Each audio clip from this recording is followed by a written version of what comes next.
To news at 8 PM. Details చూస్తే NTTPS యాజమాన్య నిర్వాకం బయటపడింది. పవర్ ప్లాంట్లో బూడిద రవాణా నిలిచిపోవడంతో బూడిద నీటిని కృష్ణానదిలోకి విడుదల చేస్తున్నారు. దీంతో కృష్ణానది కలుషితంగా మారిపోతోంది. లక్షలాది మంది దాహార్తి తీరుస్తున్న కృష్ణానదిని కలుషితం చేయడంపై స్థానికులు మండిపడుతున్నారు. ఎన్టీటీపీఎస్ నిర్లక్ష్యం కారణంగా లక్షలాది మంది అనారోగ్యానికి గురయ్యే అవకాశం ఉందని స్థానికులు చెబుతున్నారు.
ఎన్టీటీపీఎస్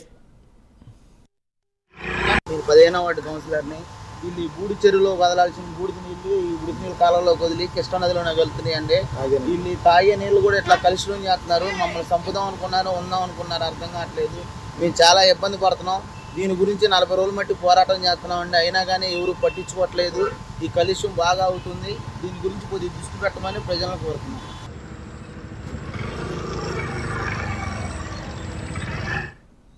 ఎన్టీటీపీఎస్ యాజమాన్య నిర్వాకం బయటపడింది. పవర్ ప్లాంట్లో బూడిద రవాణా నిలిచిపోవడంతో బూడిద నీటిని కృష్ణానదిలోకి విడుదల చేస్తున్నారు. పూర్తి వివరించేందుకు మా కరెస్పాండెంట్ రాజ్ కుమార్ జనత. రాజ్ కుమార్, ఇలా ఇష్టారాజ్యంగా నదిలోకి ఇలా కలుషితాలు బూడిద నీరు రిలీజ్ చేస్తుంటే అధికారులు ఏం చేస్తున్నారు? అంటే ముఖ్యంగా కనుక చూస్తుంటే ఏదైతే ఎన్టీఆర్ జిల్లా కొండపల్లి పరిధిలో ఉన్నటువంటి ఎన్టీపీసీ ఏదైతే ఉందో దీనికి సంబంధించి కూడా ఎన్టీపీసీ చేస్తున్నటువంటి నిర్వాకాలన్నీ కూడా ఒకసారిగా కూడా వెలుగు చూసినటువంటి పరిస్థితి ఉంది. ప్లాంట్ అధికారుల స్వార్థ ప్రయోజనాల కోసం ప్రజల ప్రాణాలను బలికొనేటువంటి విధంగా కూడా ఈ చర్యలన్నీ కూడా చూడొచ్చు. ముఖ్యంగా అయితే బూడిద రవాణా నిలిచిపోవడంతో కృష్ణానదిలోకి ఆ బూడిద నీరును అధికారులు విడుదల చేయడము, దీనికి సంబంధించి కూడా ఏదైతే ఇటు కృష్ణానది నీటిని తాగుతున్న లక్షలాది మంది ప్రజానికానికి ఇది ఒక చేదు వార్తగా చెప్పాలి. ఈ కలుషితమైనటువంటి నీరును తాగినటువంటి వారందరికీ కూడా ఆరోగ్యం పాలైనట్టుగా కూడా అధికారులందరూ కూడా గుర్తించిన పరిస్థితులు ఉన్నాయి. ఈ నేపథ్యంలో పూర్తి స్థాయిలో కూడా వీటిపైన అధికారులందరూ కూడా అప్రమత్తం అవ్వాల్సిన పరిస్థితి ఉంది. ఏదైతే ఇటు అధికార యంత్రాంగం అంతా కూడా పూర్తి స్థాయిలో కూడా వారికి భద్రతను భరోసాను కల్పించాల్సిన అవసరం ఉంది.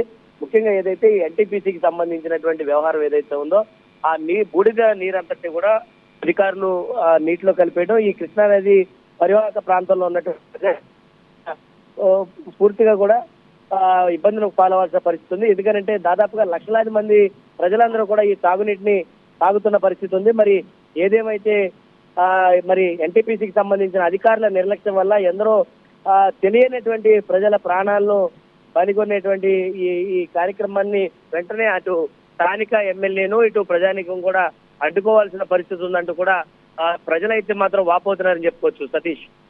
Right, thank you Raj Kumar.